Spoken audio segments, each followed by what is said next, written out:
ಪ್ರೀತಿಯ ವೀಕ್ಷಕರಿಗೆ ಶಂಕರಾನಂದ ಟಿವಿಗೆ ಸ್ವಾಗತ ಸುಸ್ವಾಗತ. ಇವತ್ತಿನ ವಿಡಿಯೋನಲ್ಲಿ ಶನಿ ಗೋಚಾರ ಫಲ 2026 ಯಾವ ರೀತಿಯಾಗಿದೆ ಅನ್ನುವಂತಹ ಮಾಹಿತಿಯನ್ನ ತಿಳ್ಕೊಳ್ಳೋಣ. ಕಷ್ಟಪಟ್ಟು ಒಂದ್ ಸೈಟ್ ಅನ್ನ ಕೊಂಡ್ಕೊಂಡಿದ್ದಾಯ್ತು, ಈಗ ಆ ಜಾಗದಲ್ಲಿ ಮನೆ ಕಟ್ಟಿಸ್ಬೇಕು, ಪಾಯ ಯಾರ ಕಡೆಯಿಂದ ಹಾಕಿಸ್ಬೇಕು, ಬೇಕಾದ ಕಲ್ಲುಗಳಾಗಿರ್ಲಿ, ಕಬ್ಬಣ ಆಗಿರ್ಲಿ, ಮರಳು, ಜಲ್ಲಿಕಲ್ಲು, ಅದೇ ರೀತಿಯಾಗಿ ಮನೆಗೆ ಬೇಕಾಗಿರುವಂತಹ ಇಟ್ಟಿಗೆ, ಸಿಮೆಂಟು ಎಲ್ಲಿಂದನಪ್ಪ ತರಿಸ್ಬೇಕು, ಯಾರ ಕಡೆಯಿಂದ ಕೊಂಡ್ಕೊಳ್ಬೇಕು ಅಂತ ಯೋಚನೆ ಮಾಡ್ತಾ ಇದ್ದೀರಾ? ಇದರೆಲ್ಲದರ ಜೊತೆಗೆ ವಾಸ್ತು ಅನ್ನುವಂಥದ್ದು ಮನೆಗೆ ಬಹಳ ಮುಖ್ಯ. ಯಾರ ಕಡೆಯಿಂದ ನಾವು ವಾಸ್ತುವನ್ನು ತೋರಿಸ್ಬೇಕು ಅಂತಾನು ಯೋಚನೆ ಮಾಡ್ತಾ ಇದ್ದೀರಲ್ವಾ? ನೀವು ಯೋಚನೆ ಮಾಡೋದೇ ಬೇಡ. ಪಾಯ ಹಾಕೋದ್ರಿಂದ ಹಿಡಿದು ಮನೆಗೆ ಯಾವ ರೀತಿಯಾಗಿ ವಾಸ್ತು ಇರಬೇಕು ಅಂತ, ಜೊತೆಗೆ ಆ ಮನೆಗೆ ತಕ್ಕ ಹಾಗೆ ಯಾವ ಬಣ್ಣವನ್ನ ಹಾಕಬೇಕು, ನೆಲಕ್ಕೆ ಯಾವ ಕಲ್ಲು ಹಾಕಬೇಕು, ಗೋಡೆಗೆ ಯಾವ ಬಣ್ಣ ಬಳಿಬೇಕು, ಯಾವ ಕಬ್ಬಣ ಉಪಯೋಗಿಸಬೇಕು ಅಂತೆಲ್ಲ ವಿಶೇಷವಾದ ಮಾಹಿತಿಗಳನ್ನ ಪಾಯದಿಂದ ಹಿಡಿದು ಗೃಹ ಪ್ರವೇಶದವರೆಗೂ ನಿಮಗೆ ಬೇಕಾದಂತಹ ಎಲ್ಲಾ ಸವಲತ್ತುಗಳನ್ನ ಒಂದೇ ಸೂರಿನಡಿ ಕೊಡ್ತಾ ಇದ್ದಾರೆ. ಅತ್ಯಂತ ಕಡಿಮೆ ದರದಲ್ಲಿ ಉನ್ನತ ಗುಣಮಟ್ಟ ಇರತಕ್ಕಂತಹ ವಸ್ತುಗಳನ್ನ ಉಪಯೋಗಿಸಿ ನಿಮಗೆ ಅಂತಾನೆ ಮನೆಯನ್ನ ಕನ್ಸ್ಟ್ರಕ್ಷನ್ ಮಾಡಿಕೊಡ್ತಾ ಇದ್ದಾರೆ. ನಮ್ಮ ರಾಜಾಜಿನಗರದಲ್ಲಿರುವಂತಹ KMI ಕನ್ಸ್ಟ್ರಕ್ಷನ್ಸ್ ನವರು ನಿಮಗೆ ಏನಾದ್ರೂ ಮನೆ ಕಟ್ತಾ ಇದ್ದೀನಿ, ಎಲ್ಲಾ ರೀತಿಯಾದ ಗೊಂದಲಗಳಿದೆ ಅಂದ್ರೆ ಫಸ್ಟ್ ಇಲ್ಲಿರುವಂತಹ ಫೋನ್ ನಂಬರ್ಗೆ ಫೋನ್ ಮಾಡಿ ಎಲ್ಲಾ ಮಾಹಿತಿಗಳನ್ನ ನೀವು ಕುಲಂಕುಷವಾಗಿ ತಿಳ್ಕೊಂಡು ನಿಮಗೆ ಬೇಕಾದಂತಹ ಮನೆಯನ್ನ ನಿಮ್ಮ ಕೈಗೆಟಕುವ ದರದಲ್ಲಿ ಇವರೇ ಕಟ್ಟಿಕೊಡ್ತಾರೆ. ಎಲ್ಲಾ ವಿಚಾರಗಳನ್ನ ತಿಳ್ಕೊಂಡು ಮುಂದುವರಿರಿ. ಶುಭವಾಗ್ಲಿ. ಕನ್ಸ್ಟ್ರಕ್ಷನ್ಗೆ ಸಂಬಂಧಪಟ್ಟಂತಹ ಸಂಪೂರ್ಣ ಮಾಹಿತಿ ಬೇಕಾದ್ರೆ ಇಲ್ಲಿರುವಂತಹ ಫೋನ್ ನಂಬರ್ಗೆ ಫೋನ್ ಮಾಡಿ. ಶುಭವಾಗ್ಲಿ. ಜೊತೆಗೆ ಮೇ 17ನೇ ತಾರೀಕಿನಿಂದ ಶನಿ ರೇವತಿ ನಕ್ಷತ್ರಕ್ಕೆ ಸಂಚಾರ ಮಾಡ್ತಾ ಇದ್ದಾನೆ ಮತ್ತು ಜುಲೈನ ತಿಂಗಳಲ್ಲಿ ವಕ್ರೀಗತನಾಗಿ ತನ್ನ ಸಂಚಾರವನ್ನ ಮುಂದುವರಿಸ್ತಾ ಇದ್ದಾನೆ. ಈ ವಕ್ರತ್ವದ ಫಲಗಳು, ಅದೇ ರೀತಿಯಾಗಿ ರೇವತಿ ನಕ್ಷತ್ರದ ಸಂಚಾರದ ಫಲಗಳು ಹೇಗಿರುತ್ತೆ ಮತ್ತು ನೀವು ಮಾಡ್ಕೊಳ್ಬೇಕಾದಂತಹ ಪರಿಹಾರಗಳೇನು, ಶನಿ ಅಂತ ಹೇಳ್ತಾ ಇದ್ದ ಹಾಗೆಯೇ ಎಲ್ಲರಿಗೂ ಸಹ ಬಹಳ ಸಂಕಷ್ಟಮಯವಾದಂತಹ ವಾತಾವರಣ ಪ್ರತಿಯೊಬ್ಬರಿಗೂ ಸಹ ಇದ್ದದ್ದೇ. ಹಾಗಾಗಿ ಈ ಶನಿಗೆ ಸಂಬಂಧಪಟ್ಟ ಹಾಗೆ ಸಂಪೂರ್ಣವಾದ ಮಾಹಿತಿಯನ್ನ ಈ ವಿಡಿಯೋನಲ್ಲಿ ತಿಳ್ಕೊಳ್ಳೋಣ. ಅದಕ್ಕಿಂತ ಮುಂಚಿತವಾಗಿ ಯಾರಾದ್ರೂ ಶಂಕರಾನಂದ ಟಿವಿ ಯೂಟ್ಯೂಬ್ ವಾಹಿನಿಯನ್ನ ಸಬ್ಸ್ಕ್ರೈಬ್ ಮಾಡ್ಕೊಂಡಿಲ್ಲ ಅಂದ್ರೆ ಸಬ್ಸ್ಕ್ರೈಬ್ ಮಾಡ್ಕೊಳ್ಳಿ. ಇನ್ಸ್ಟಾಗ್ರಾಮ್ ಪೇಜ್, ಫೇಸ್ಬುಕ್ ಪೇಜ್ ಅನ್ನ ಫಾಲೋ ಮಾಡ್ತಾ ಇಲ್ಲ ಅಂದ್ರೆ ಫಾಲೋ ಮಾಡಿ. ಅದರಿಂದ ನೆಕ್ಸ್ಟ್ ಅಪ್ಲೋಡ್ ಮಾಡುವಂತಹ ಒಂದು ವಿಡಿಯೋಗಳು ನಿಮ್ಗೆ ನೋಟಿಫಿಕೇಶನ್ ಮುಖಾಂತರ ಬರುತ್ತೆ. ಒಳ್ಳೊಳ್ಳೆ ಮಾಹಿತಿಗಳನ್ನ ತಿಳ್ಕೊಳ್ಳೋದಕ್ಕೆ ಸಾಧ್ಯವಾಗುತ್ತೆ. ಸಬ್ಸ್ಕ್ರೈಬ್ ಮಾಡ್ಕೊಳ್ಳಿ, ಫಾಲೋ ಮಾಡಿ. ಇನ್ನು ರೇವತಿ ನಕ್ಷತ್ರಕ್ಕೆ ಮೇ 17ನೇ ತಾರೀಕಿನಿಂದ ಒಂದು ಶನಿಯು ಸಂಚಾರವನ್ನ ಶುರು ಮಾಡಿದ್ದಾಯ್ತು. ಈಗಾಗಲೇ ಶನಿಯು ಹತ್ರ 1 ವರ್ಷಗಳ ಕಾಲ ಮೀನರಾಶಿಯ ಒಳಗಡೆ ತನ್ನ ಸಂಚಾರವನ್ನ ಮಾಡ್ತಾ ಇದ್ದಾನೆ. ಅದರ ಜೊತೆಗೆ ನಕ್ಷತ್ರಗಳ ಅನುಸಾರವಾಗಿಯೂ ಆತ ತನ್ನ ಸಂಚಾರವನ್ನ ಮುಂದುವರಿಸ್ತಾ ಇದ್ದಾನೆ. ಇಂತಹ ಸಂದರ್ಭದಲ್ಲಿ 26ನೇ ತಾರೀಕು 7ನೇ ತಿಂಗಳು 2026 ರಾತ್ರಿ ಅಂತ ಹೇಳಿದ್ರೆ 27ನೇ ತಾರೀಕಿಗೆ ಅನ್ವಯ ಆಗುವ ಹಾಗೆ ತನ್ನ ವಕ್ರತ್ವವನ್ನ ಪ್ರಾರಂಭ ಮಾಡ್ತಾನೆ.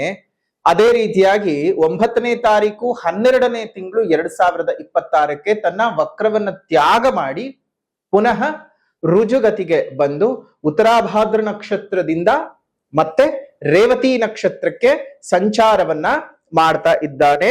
ಫೆಬ್ರವರಿ, ಮುಂದಿನ ವರ್ಷ ಫೆಬ್ರವರಿಗೆ, ಅಂದ್ರೆ ಈ ಸುದೀರ್ಘ ಕಾಲಘಟ್ಟದಲ್ಲಿ, ಅಂದ್ರೆ ಈ ಒಂದು ಯಾವಾಗ ವಕ್ರೀಗತನಿಂದ ವಕ್ರತ್ಯಾಗವಾಗಿ ಪುನಃ ರೇವತಿ ನಕ್ಷತ್ರಕ್ಕೆ ಸಂಚಾರ ಮಾಡೋದು, ಇದು ಬಹಳ ಸುದೀರ್ಘವಾಗಿರ್ತಕ್ಕಂತಹ ಅವಧಿಯಲ್ಲಿ ಶನಿಯು ತನ್ನ ಸ್ಥಾನವನ್ನ ಒಂದು ಪರಿಚಲನೆಯ ಮುಖಾಂತರವಾಗಿ ವಕ್ರತ್ವ ಅಂತಂದ್ರೆ ಏನು?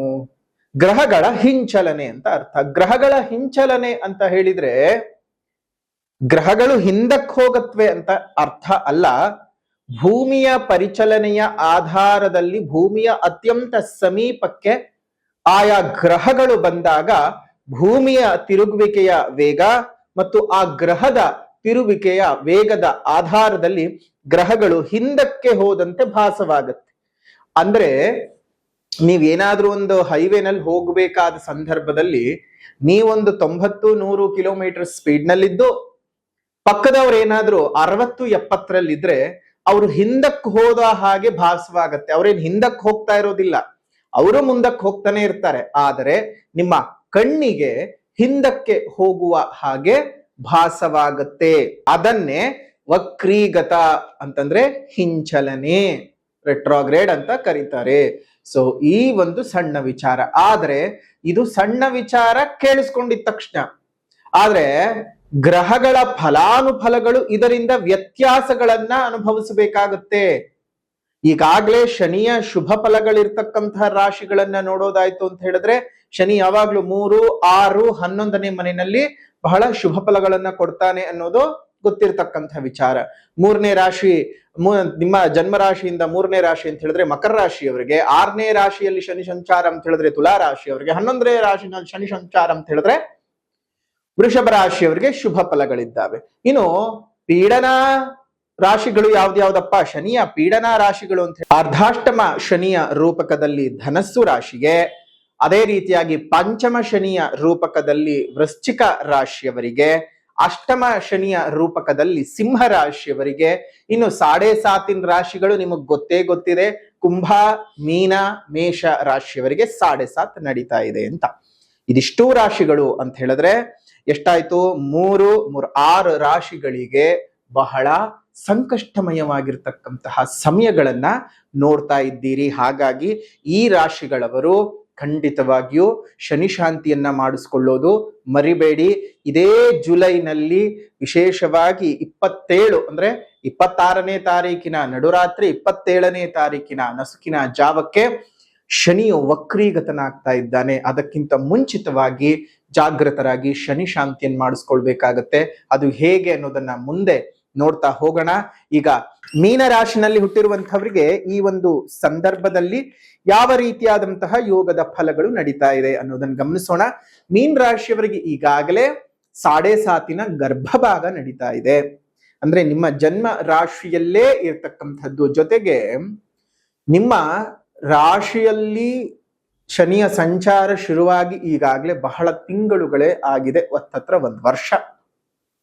ಈ ಸಂದರ್ಭದಲ್ಲಿ ರೇವತಿ ನಕ್ಷತ್ರಕ್ಕೆ ಸಂಚಾರ ಮಾಡ್ತಾ ಇದ್ದಾನೆ ಶನಿಯೋ, ಅದರ ಜೊತೆಗೆ ವಕ್ರೀಗತನಾಗ್ತಾ ಇದ್ದಾನೆ. ಈ ವಕ್ರೀಗತನಾಗ್ತಕ್ಕಂತಹ ಸಂದರ್ಭದಲ್ಲಿ ನಿಮ್ಗೆ ಯಾವ್ಯಾವ ರೀತಿಯಾಗಿ ಫಲಾನುಫಲಗಳನ್ನ ಕೊಡಬಹುದು? ಅಷ್ಟು ಮಾತ್ರ ಅಲ್ಲದೆ ನಿಮಗೆ ಈ 7.5 ಗರ್ಭಭಾಗ ಎಂತಹ ಅನುಕೂಲವೋ ಅಥವಾ ಅನಾನುಕೂಲವೋ ಅನ್ನೋದನ್ನ ಗಮನಿಸೋಣ. ಮೊದಲನೇದ ಗೋಚಾರದಲ್ಲಿ ನಿಮಗೆ ವಿಶೇಷವಾಗಿ 7.5 ನಡೀತಾ ಇದೆ.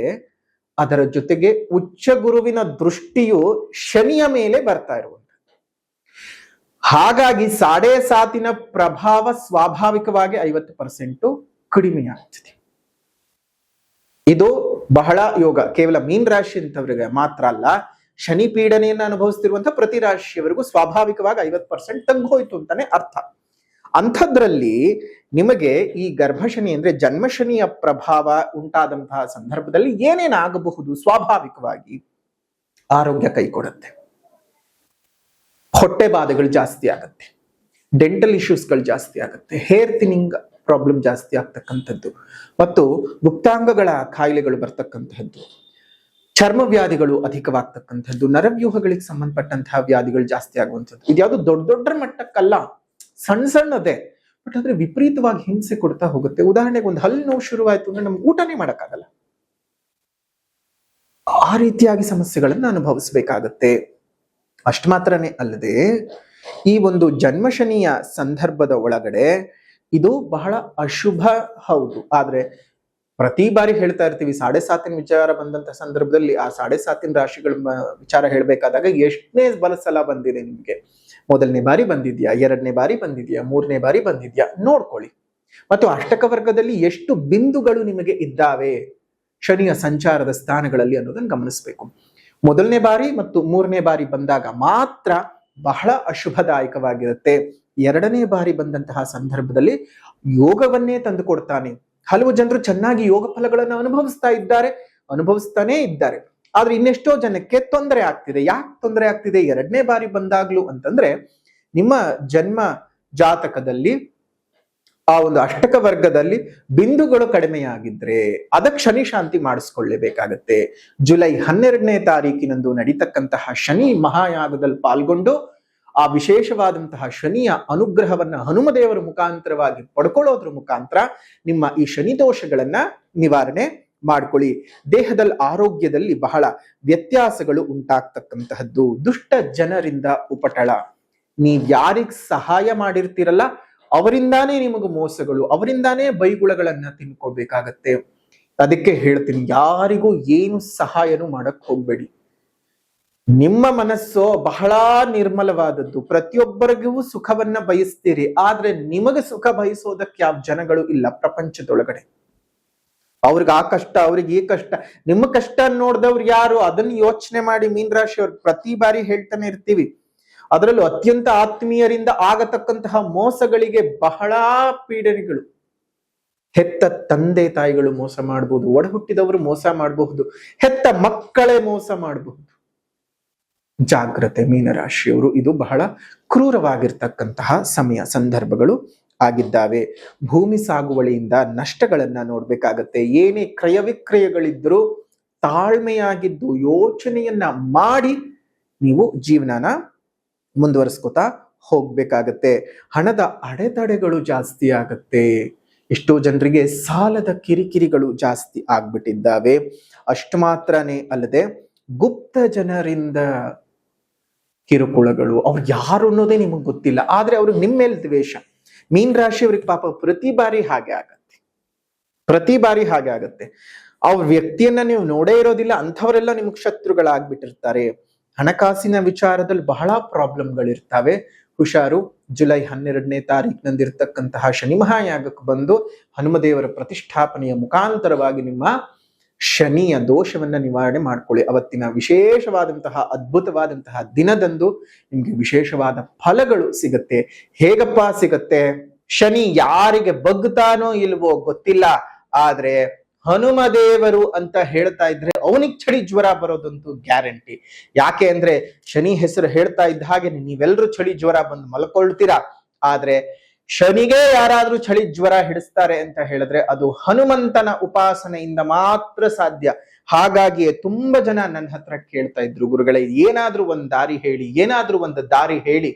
ನಮ್ಮ ಈ ಒಂದು ವಿಶೇಷವಾಗಿರ್ತಕ್ಕಂತಹ ಶನಿಯ ಪೀಡನೆ ನಮಗ್ ಸಾಕಾಗಿದೆ, ಯಾವ ಕೆಲಸದಲ್ಲೂ ಸಕ್ಸಸ್ ಆಗ್ತಾ ಇಲ್ಲ, ಏನ್ ಮಾಡಿದ್ರು ನಮ್ ಜೀವನ ಚೆನ್ನಾಗಿ ಆಗ್ತಾ ಇಲ್ಲ ಅಂತ ತುಂಬಾ ಜನ ಕೇಳ್ತಾ ಇದ್ದಂತಹ ಪ್ರಶ್ನೆಗೆ ನಾವು ಸಹ ಯೋಚನೆ ಮಾಡಿ ಒಂದು ಸರಳವಾದ ಉಪಾಯವನ್ನ ಹುಡುಕಿದ್ದೇವೆ. ಏನಪ್ಪಾ ಅಂತ ಹೇಳಿದ್ರೆ, ಪ್ರತಿಯೊಬ್ಬರಿಗೂ ಸಹ ಕೈನಲ್ಲಿ ಆಗಬೇಕು, ಎಲ್ಲರಿಗೂ ಸಹ ದೊಡ್ಡ ಮಟ್ಟದಲ್ಲಿ ಮಾಡೋದಕ್ಕೆ ಸಾಧ್ಯವಾಗಲ್ಲ.